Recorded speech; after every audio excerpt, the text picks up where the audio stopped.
the apocalypse. When an entire people are destroyed or destroy themselves. The end of civilization. For us today, as we go about our daily lives, it's barely something we consider. We're so sure it couldn't happen to us.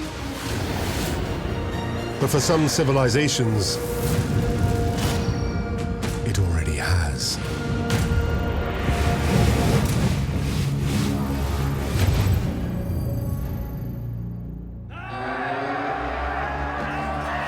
The Vikings, fearsome warriors and expert sailors.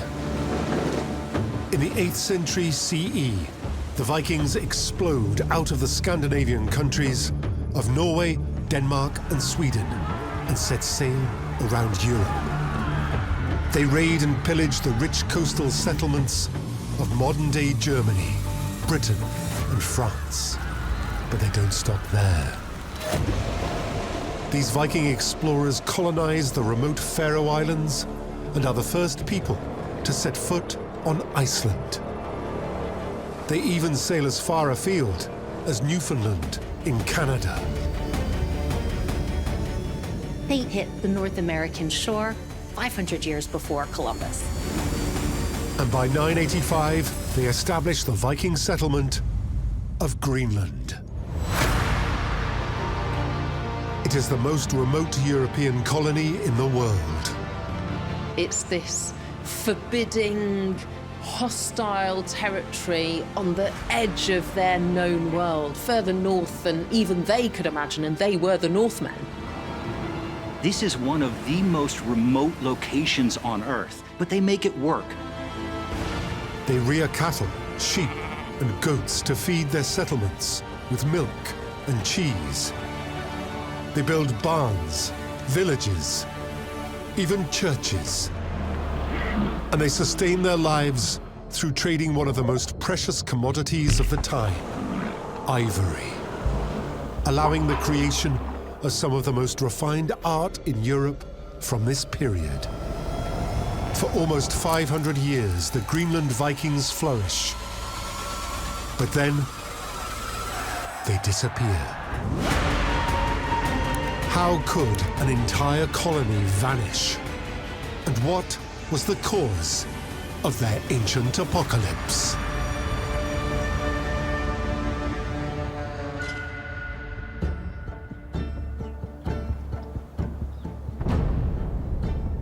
The history of the Greenland Vikings begins with Erik the Red.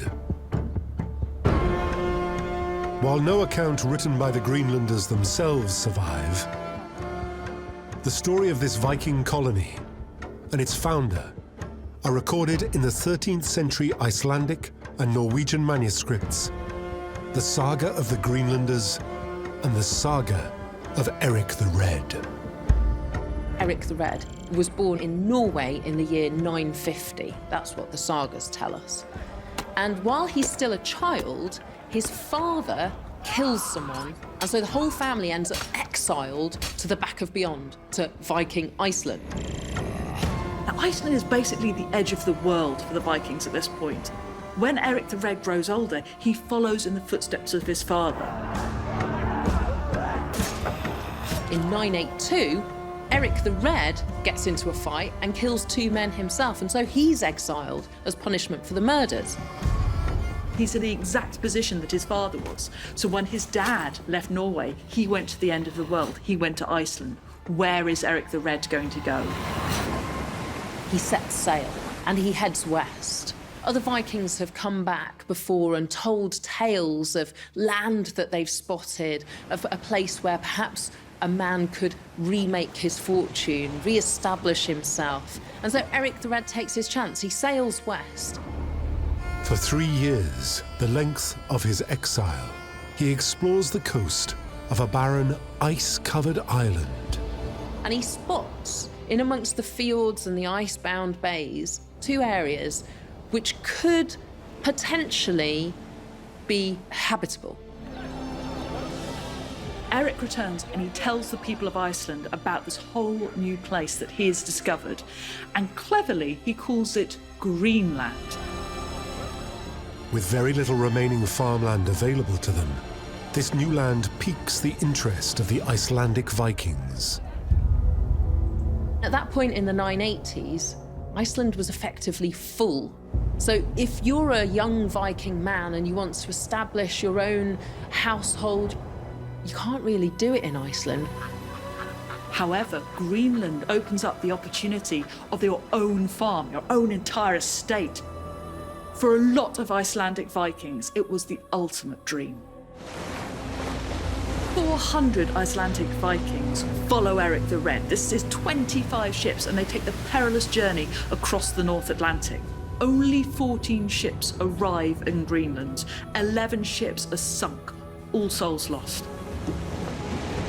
Undeterred, these early Viking colonists, led by Erik the Red, settle in two areas. The eastern settlement on the southern tip of Greenland, and the western settlement, 480 kilometers further north and on the western coast. These bases provide the Vikings with an opportunity to explore this foreign land for exotic riches to trade with Europe. A new trading post to grow wealthy from. At the time, it's the most remote European settlement in the world and is by far the coldest Norse Atlantic settlement. They have the harshest and longest winters. It is not a place that you'd think would be easy. It is certainly not a place deserving of the name Greenland.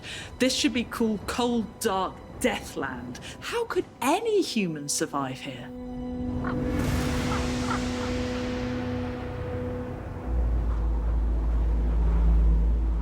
With no written records left by the Greenland Vikings themselves, it's up to archaeological investigators to uncover just how they could live in such a brutal climate. In 1932, almost 1,000 years on from the founding of Viking Greenland, Oa Usel searches for answers. The Danish archaeologist excavates at the remains of the church farm of Sandnes in the western settlement. As one of the first sites settled by the Vikings, it may offer some clues to their early existence. While investigating the soil at some of the earliest occupation layers, he uncovers pockets of charcoal spread throughout the farm. The settlement experienced large-scale burning. But for Roussel, this isn't evidence of destruction. In fact, it's the opposite. His analysis shows that the early Viking settlers burned the landscape to promote grass growth. When they arrived at sites, they simply needed to get rid of the scrubs and the trees because grass was what they wanted for their animals. They brought in sheep, goats, cattle. So the first thing they did was burn off all the scrubs and the small trees to get the grass growing. The Vikings brought with them their traditional pastoralist way of life. And this means that they raised animals for the purpose of subsisting on their products. So milk and cheese. They've got to produce enough hay to keep those animals fed throughout the year. And it works. They transform the environment into a land they can farm. Over the centuries, more Scandinavian and Icelandic Vikings follow in the footsteps of Erik the Red, sailing west in search of greener pastures. At its height, the Norse Greenland settlement reaches a population of up to 5,000 people. Most of the Vikings settle in the eastern settlement because of these high cliffs, these fjords. So that gives them some protection from the elements. And the soil is better for agriculture. But it's still tough. And to survive in this harshest of climates, they need more than just animals to live off. The Vikings need a whole new way of living and a new way to trade. Vikings living in the Scandinavian countries at this point are pretty much free. They're allowed to trade, they have lords, but ultimately they're in charge of their own destiny. It's a very different situation to Greenland. All power in Viking society here is held by the landowners, or chieftains. They are autocratic, controlling all of the Viking settlers under them.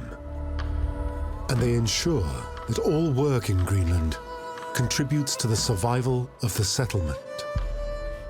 Viking society in Greenland was quite structured, quite rigid, and very hierarchical. In the harsh conditions of Greenland, it ensured that people could work together to manage their livestock, to build large barns to protect them over the winter. It ensures the Vikings a steady supply of dairy. When the settlers need more food, they turn to hunting caribou, or migratory harp and ringed seals. As far as we know, Norse communal sealing was organized with a line of boats driving seals up onto land, onto ice, and quite possibly between little islands with a net strung between. So the idea is to kill a whole bunch of them at once. This would have required basically all able-bodied men going on the hunt, and then meat would be distributed to all the farmsteads. At the farmsteads, the women work to sustain the remote settlement.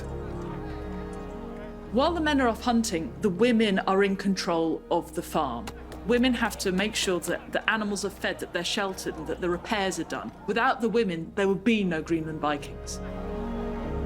A rigid societal structure develops, with the chieftains at the top governing all those underneath, allowing them to survive in the cold climate. But for the Vikings to actually prosper, they need to build an economy. And with the settlements offering very little to trade, they look farther afield, across the frozen seas.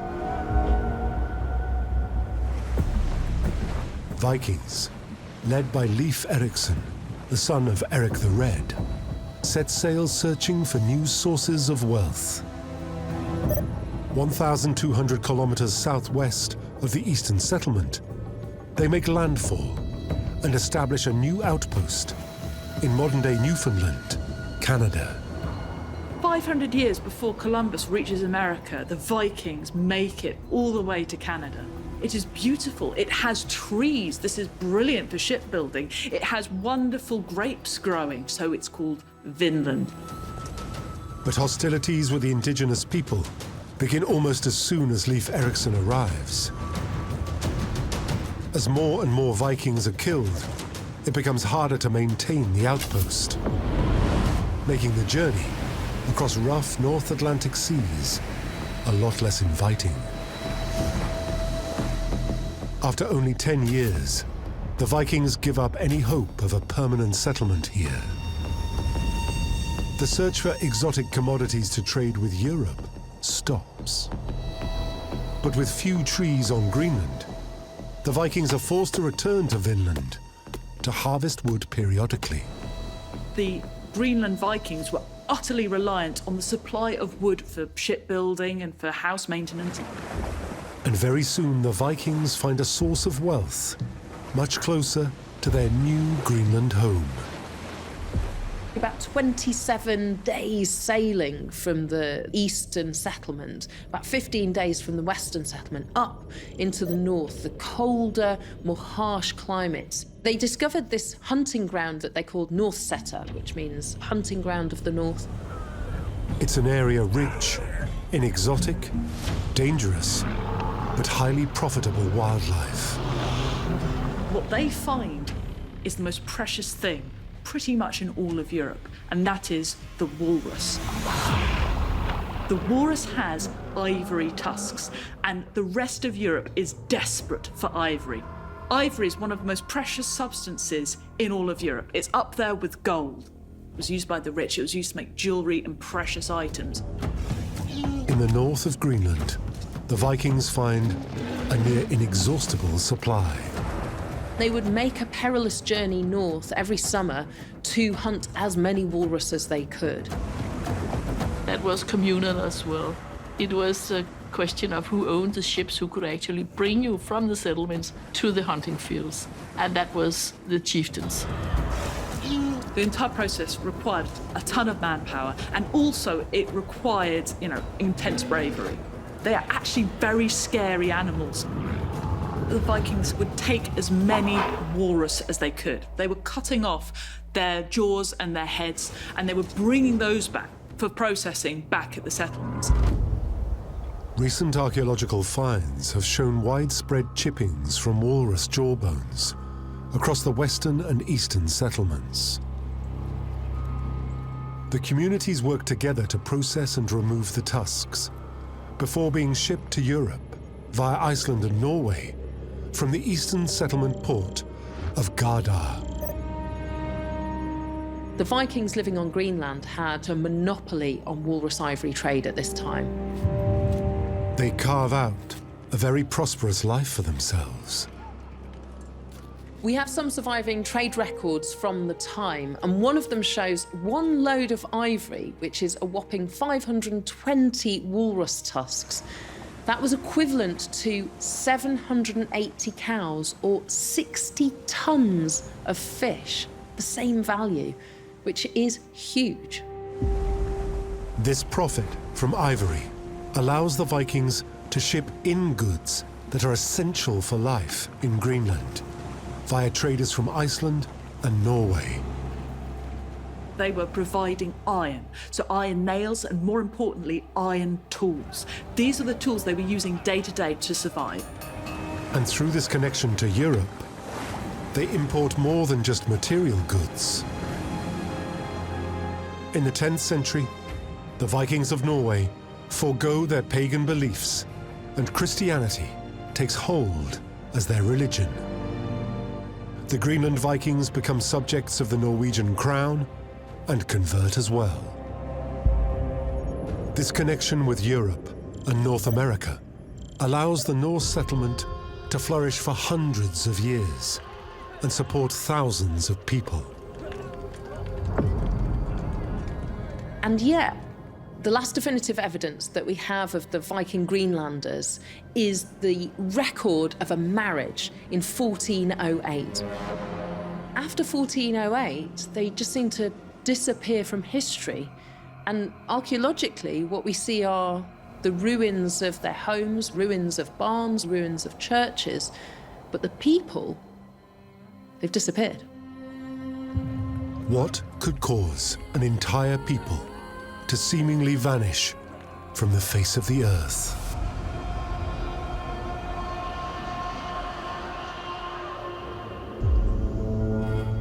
Danish archaeologists Jan Melgaard and Knud Krogh investigate a Viking cemetery at Bratteli in the eastern settlement.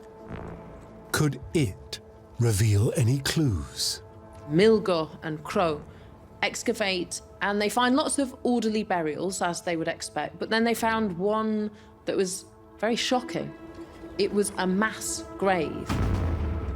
When they examined the skulls, they found that 5 of the individuals had been struck by sharp blades. We can quite clearly see what must be lethal sword or axe lesions, which leads to the conclusion that they were probably all felled in battle. Does that give us a clue as to what happened to the Vikings on Greenland? Was this the start or the simmering of a civil war?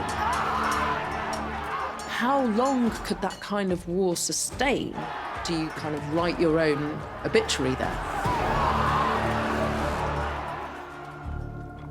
If this theory that these individuals were evidence for the demise of the Viking settlement in Greenland, one would have to assume they'd match up to the date of around the 1400s, when the settlement is thought to have ended. But Melgaard and Krogh have a problem.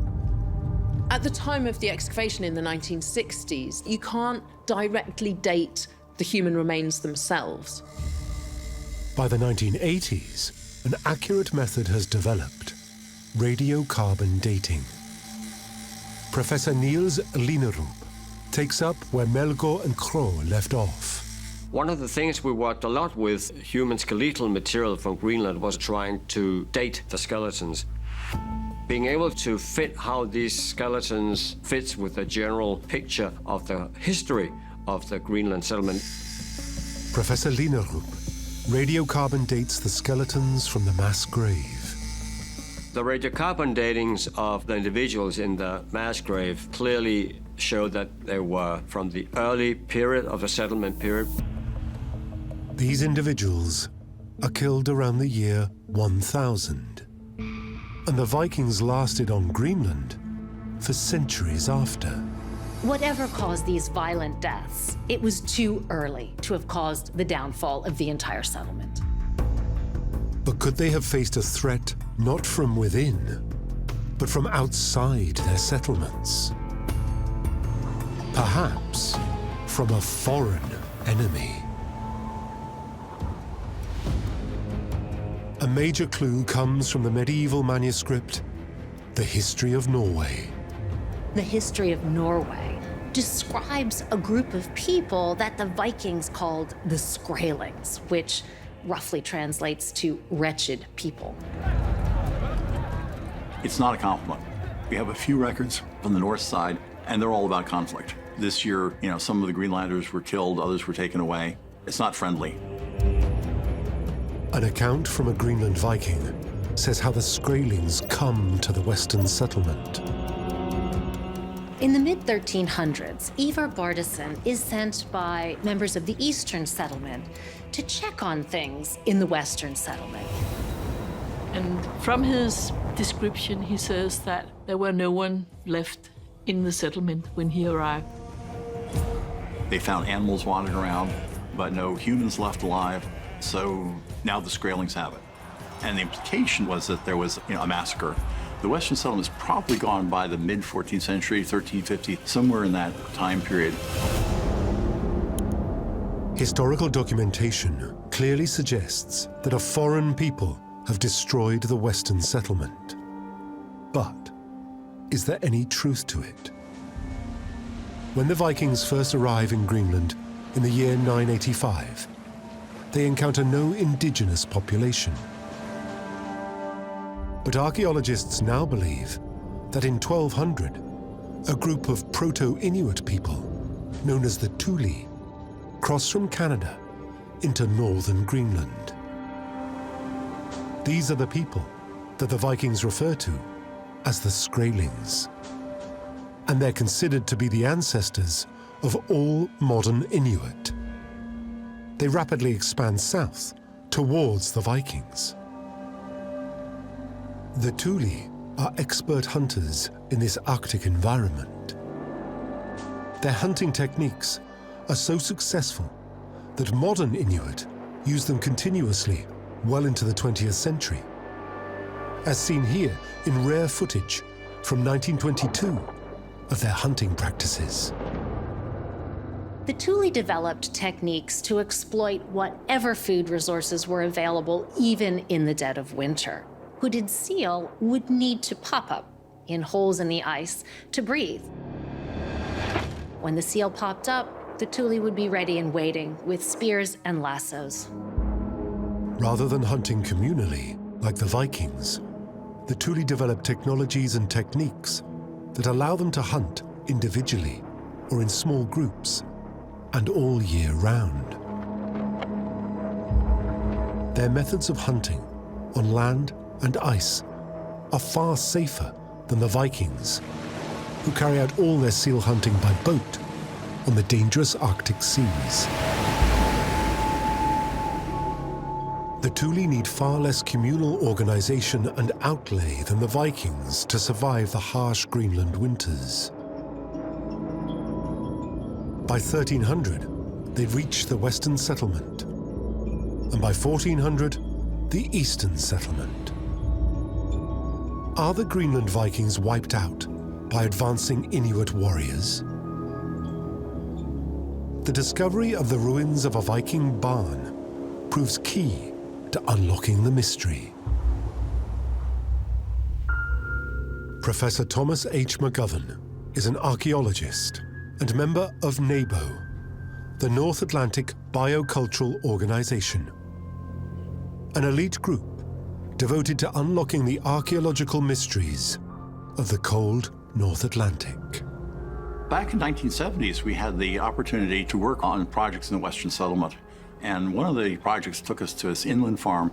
And this is a site where we had an unexcavated house complex. So we were able to go down to the top and excavate it very systematically.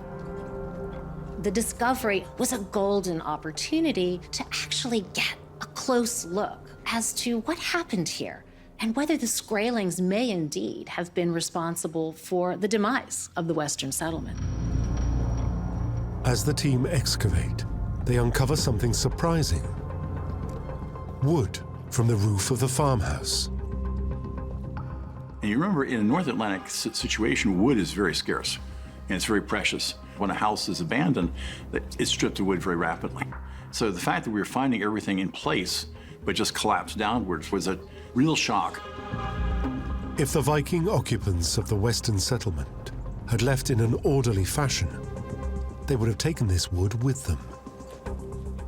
We did a number of radiocarbon dates on the site, and they all clustered in the mid-14th century, 1350. So this actually is pretty close to the estimate you get from Ivar Bardson. Did the Thule kill the Vikings and destroy the Western settlement, like Ivar Bardsson's 14th century report suggests? Is the ancient apocalypse of the Greenland Vikings due to a foreign invasion? McGovern searches for evidence of an attack. One of the things you expect to see is evidence of burning, because a classic way of attacking a northern house is to set on fire, but we haven't seen that. If the settlement was attacked and its people killed, there should be signs of conflict. But McGovern finds none. It appears the Thule didn't destroy the Western settlement after all. Instead, what McGovern uncovers are the skeletal remains of calves, lambs, and a large hunting dog. We have a situation where in multiple sites in the Western settlement, dog skeletons are found in the uppermost layers. So something's going on at the very end there. It's a highly unusual find. Why are there so many animal skeletons inside this Viking home? A closer analysis of the bones reveals something disturbing. Cattle and sheep are primarily used by the Norse Greenlanders for making milk, cheese, and yogurt. But these remains show signs they were butchered. You're looking here at evidence of things like cut marks on the bone surface. And right outside the larder where the remains of the chopped up cows were found was a piece of at least one of these big dogs. So it looks as though this is an animal which didn't just die a natural death there. These animals were killed, and killed for one reason alone: food. From the standpoint of a farmer, this is a real disaster, because if you eat all your domestic animals now, you will not have them later in the year. There's no indication that the dog was on the menu on a regular basis. You know, these are animals you depend upon for hunting. These are animals you depend upon for your own survival. And if you destroy them, you won't survive for another year. That suggests an emergency situation. These people were starving and desperate, prioritizing their immediate survival over any thoughts of their future. The Vikings had lived prosperously at the Western settlement for over 350 years. What could have changed so dramatically that these people were now starving? For McGovern, his work hasn't answered the question about why the Greenland Vikings disappeared. Without an exceptional discovery, it appears the Greenland Vikings will remain lost in the mists of history. McGovern's investigation gets a boost from an unlikely location, 3 kilometers beneath the surface of Greenland. Starting in 1988, a massive scientific project is undertaken on the Greenland ice sheet. The Greenland Ice Sheet Project 2 sees scientists going about 1,200 kilometres north of the western settlement onto the Greenland ice sheet to drill cores up to 3 kilometres deep. And by analysing that kind of apple core of ice, they can determine climatic changes from the deep past. Each year, frozen water settles on the ice sheet and builds up in layers over time. By analysing the changes in the chemical structure of the ice year on year, scientists can build a picture of the history of the climate over the last 100,000 years. Could they give any clues for why the Western settlement was abandoned and for the wider Greenland Viking collapse? From the year 950 to 1250, the ice core analysis shows something surprising. The climate during the early period of the Norse occupation was probably warmer. You probably had a more favorable set of seasons, say shorter winters, more precipitation in summertime. This is known as the medieval warm period. For the Vikings in Greenland, it enabled them to get a foothold on what would otherwise have been a very barren and inhospitable land. But these warm temperatures wouldn't last. Overcast skies with little sunlight isn't unusual for the Vikings on Greenland. But in 1257, they increase. Ash spewed into the atmosphere from a massive volcanic eruption in Indonesia blocks sunlight across the globe. Temperatures around the world drop. It is catastrophic for conditions in the already freezing Greenland. Summers begin to get shorter, winters longer and colder, and the seas get much rougher. The conditions at sea get worse and worse. There are more glacial icebergs, storms also increase. It's a lot more hazardous sailing between Greenland and Norway. The frequency and severity of these cold periods accelerate through the mid-1300s until by the 1400s, the climate becomes incredibly cold and harsh. Average temperatures across Greenland plummet by up to 4 degrees Celsius. The drop is so severe that a glacier close to the western settlement grows by 15 kilometers. It is known as the Little Ice Age and lasts until the mid-1800s. There's a really severe cold spike in the mid-14th century. As far as we can tell, this is one of the coldest spikes in approximately an 800-year period. It would be disastrous for Viking farming. It's going to affect the grass growth you need to produce the fodder for your animals. It's going to affect the length of time the snow lies in the ground. The rapid increase in severe winters in the 1300s lines up perfectly with the evidence of abandonment of the Western settlement in Greenland. And it paints a picture in the run-up to that final historical record of the marriage in 1408. It's a major climate clue that would indicate not only why the Greenland Vikings ate their own animals, but also why they might have to leave the Western settlement. But was there evidence that the Eastern settlement also suffered a fatal change in climate?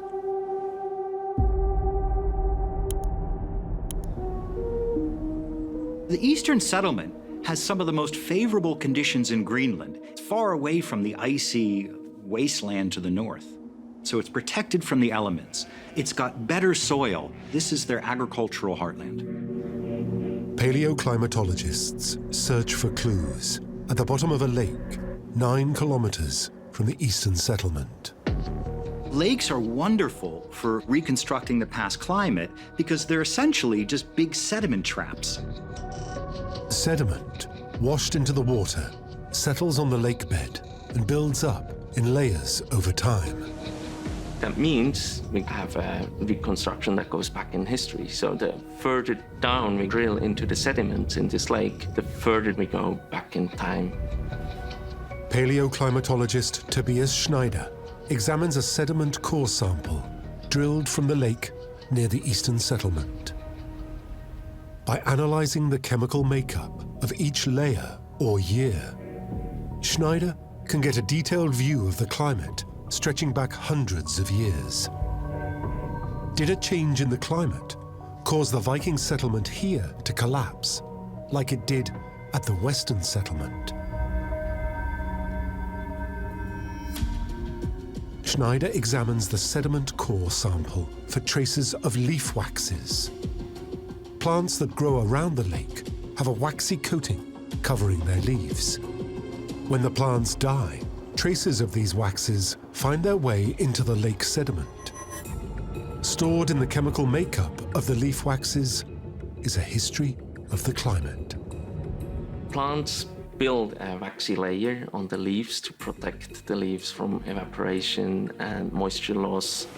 These leaf waxes are made from hydrogen from the water that they drink. When the plant is exposed to evaporation, water containing the lighter isotopes will evaporate first, and the heavier water will stay back in the plant. Schneider analyzes the sample for the types of hydrogen isotopes stored in the leaf waxes over time. What he discovers is startling. From the year 950 until the 1500s, there is a steady decrease in lighter hydrogen isotopes. Across this period, there is more evaporation, but also, crucially, less rainfall. By 1400, towards the end of the Viking occupation of Greenland, the eastern settlement is in drought. Less rainfall would have been devastating for the Greenland Vikings. It would have unraveled their entire way of life. Long winters, and with less rainfall, they can't grow animal feed. They can't raise cattle and sheep and goats, which means they have no food to eat, and it's becoming harder and harder to survive. It's a huge step closer to unlocking the mystery. But there's a problem. The Thule managed to survive the changing climate so successfully that today 90% of Greenlanders count Thule heritage. So how come they survive, but the Greenland Vikings don't? What is it that leads them to disappear from history?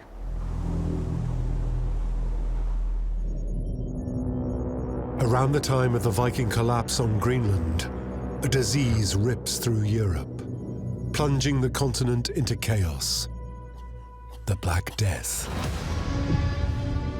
From 1347 to around 1351, waves of a bubonic plague known as the Black Death swept across Europe and killed millions of people. In Norway, the plague kills about half the population, and in Iceland, the impact is enormous as well. The Greenland Vikings were plugged into a trade network with Iceland and Norway. Ships carrying iron would dock in the eastern settlement and return with their hulls laden with walrus tusks. These traders would make ideal hosts for the plague.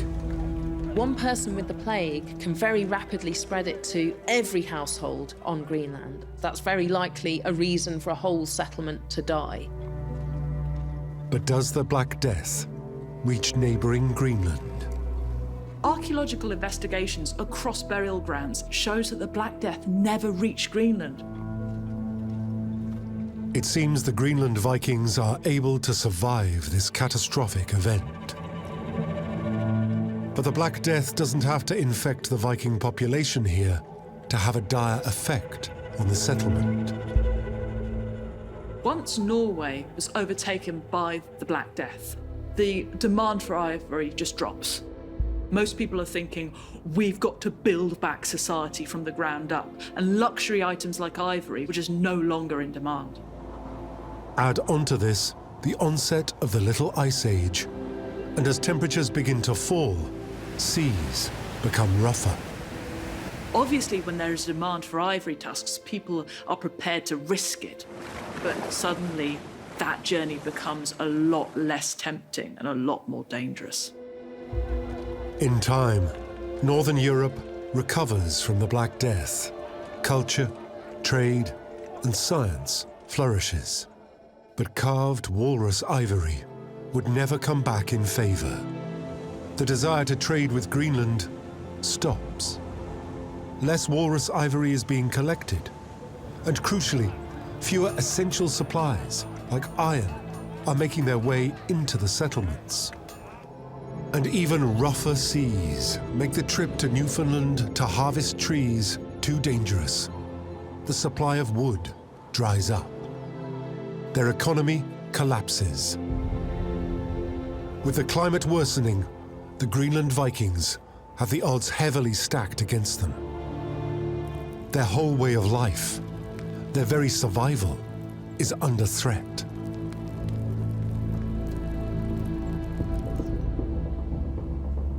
Professor Niels Linnerup believes that the collapse of the economy and the worsening climate could have led to a mass exodus of people from Greenland. I always try to imagine the old farmer in Norse Greenland standing on a hill and looking over his farm and saying to his young son, "Look, son, one day all this will be yours." And what he sees is a run-down farm with only a few scrangy animals. And he's like, "Right, Dad, I'm off."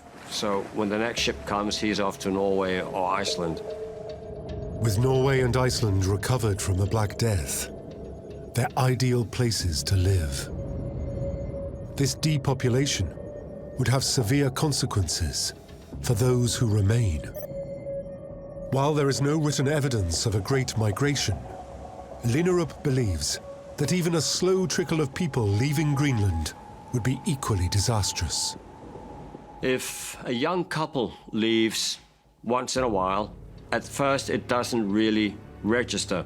But at some point, not only would it mean that two people have left, it also means they've taken out the potential for children. So 10, 20 years later, you suddenly realize, wow, we're only maybe 500 people left, very few young people left. The Greenland Vikings have built their society on the idea of a chieftain surrounded by people, and every one of those people is vital for the survival of the homestead. The fewer men there are, the fewer seals that they can actually hunt and collect and bring back, and people are bound to go hungry. More and more people are going to leave because it's hard, and then it gets harder, so more and more people leave. The Greenland Vikings would be right on the edge of extinction. All they would need is one final push.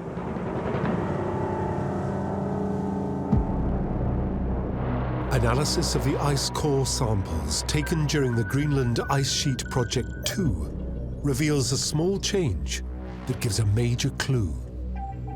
The samples, drilled over 1,400 kilometers inland from the eastern settlement, show a steady increase in sea salt from the year 1200 onwards. More seawater is blowing inland and settling on the ice sheet. It indicates rougher seas around Greenland with more frequent and severe storms. Then, in 1425, there is a major spike in salt. It is a close match to the last known record from the Greenland Vikings, the marriage in 1408. In this period of the early 1400s, the sea is getting more and more dangerous. Their farms are failing. They have no other option but to go and hunt seal for survival now. This is how they're getting their main source of meat. With a diminished population, all it would take to finish off the Greenland Vikings is one particularly bad storm, while a communal seal hunt is taking place. The sorts of boats we're talking about is something called the six-sword boat. They could be very fast, but they also could capsize easily. Does it get a lot of people killed? Is a catastrophic storm that comes just at the wrong time and drowns a whole lot of people. What you're really seeing is the loss of almost all of your active adults, and the folks who are left are old people and sick people and children. With the principal food getters gone, the remaining Vikings would face a bleak future and a very desperate ending. Archaeologists can't be sure exactly when the Greenland Vikings finally perished. But what they are sure about is that after hundreds of years on Greenland, these people, in the end, could no longer survive. A brutal change in climate, both on land and sea, a collapse in their economy, and a final, debilitating exodus. It is a vicious circle, leading only to one thing: the end of the Greenland Vikings. But one critical question remains. Modern Greenlanders display a 90% genetic similarity to the native Thule peoples. Modern Greenlanders are, by and large, direct descendants of the Thule people. Greenland's Inuit population carried on the traditional Thule way of life well into the 20th century. Where the Vikings perished, the Thule lived on. Archaeological evidence suggests that the Vikings chose not to adopt any technologies or techniques that the Thule used to survive for thousands of years in harsh Arctic environments. So in order to survive, why did the Vikings not copy their Thule neighbors? This is a community dominated by its chieftains, dominated by its elites. It's by no means an egalitarian community. Fundamentally, that level of strict hierarchical society quashes creativity and innovation.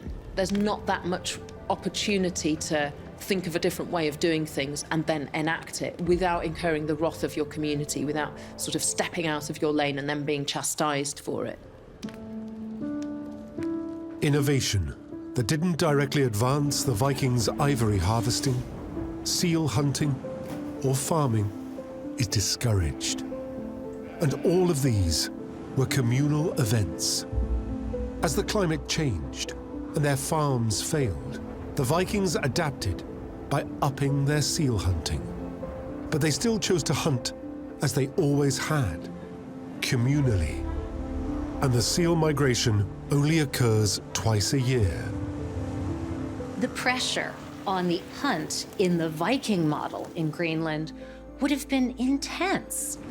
Effectively, the Vikings allow themselves only one shot to secure enough food to see their population through a long winter.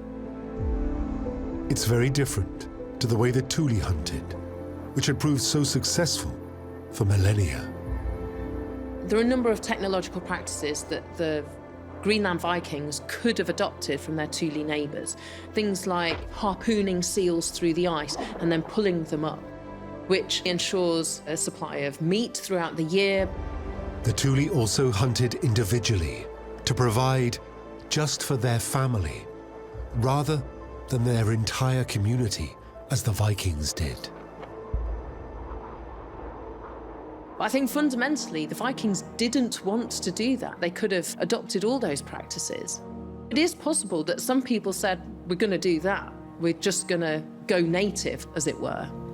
But I think for a lot of other Vikings, that just would have been inconceivable. It would have been too much of a cultural gear shift, a handbrake turn, if you will.